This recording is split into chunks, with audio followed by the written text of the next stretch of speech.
Sounds clever, it really does. Sounds carefully reasoned, but no, not really. It's not a difficult navigation. If you're not in pain, pain causes all these crazy judgments. If you're not in pain, if you feel loved and loving, you're not affected either by victimhood or guilt, either one of the extremes.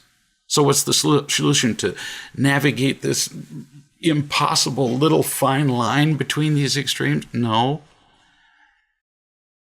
Find love, feel loved, trust it, be loving.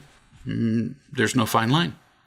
Victimhood comes from feeling unloved and in pain, and love would eliminate that. Guilt comes from feeling small and worthless and having to prove your worth, and that comes from not feeling loved. See?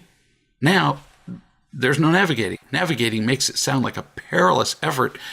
It's not. In fact, I really overall dislike the word balance. I need more balance in my life. Oh, I'm tired just thinking about that. What if everywhere I walked I had to balance on a 2x4? I'm exhausted just sitting here. How about if instead I had a sense of purpose and no fear? Now I'm just going to see the way to walk, and turns out there's no balance at all. In fact, in a given moment when I'm really devoted to doing a thing, I don't want balance. I want commitment. There's no balance and commitment, not for a little bit.